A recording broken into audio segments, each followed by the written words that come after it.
আসসালামু আলাইকুম সুপ্রিয় দর্শক, আশা করি সকলে ভালো আছেন। ইতিমধ্যে হয়তো লক্ষ্য করতেছেন এগুলো হলো ব্ল্যাক ক্যাপ মাছের পোনা। এই মাছটি বিদেশি একটি মাছ। 2000 সালে এই মাছটি বিদেশ থেকে আনা হয়েছিল। বর্তমান সময়ে কৃত্রিম প্রয়োজনের মাধ্যমে এই মাছটির বিস্তার ঘটছে। তো আজকে আমি আলোচনা করব ব্ল্যাক ক্যাপ মাছ চাষ পদ্ধতি।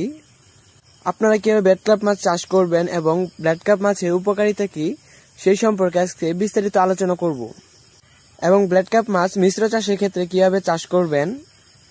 ব্ল্যাক ক্যাপ মাছের প্রধান খাবার কি, মিশ্র চাষের ক্ষেত্রে অথবা একক চাষের ক্ষেত্রে কত শতাংশ কত পিস পোনা মজুত করা হয়, এবং সর্বশেষ আলোচনা করব ব্ল্যাক ক্যাপ মাছের পোনার দাম কেমন। ইতিমধ্যে হয়তো লক্ষ্য করতেছেন পোনার সাইজগুলো। এগুলো সাইজ হচ্ছে 2 ইঞ্চি, 2.5 ইঞ্চি, 3 ইঞ্চি।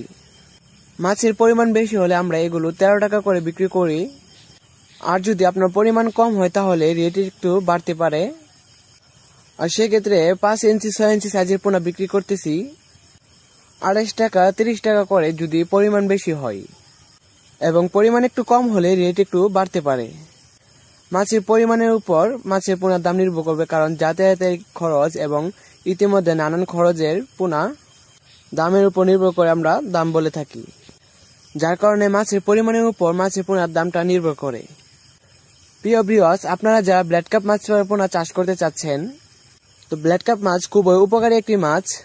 এই মাছটি সাধারণত একক চাষের ক্ষেত্রে মিশ্র চাষের ক্ষেত্রে চাষ করা হয়, তবে মিশ্র চাষের ক্ষেত্রে খুব উপযোগী, কারণ এই মাছটি অন্য মাছের মতো কোনো খাবার লাগে না।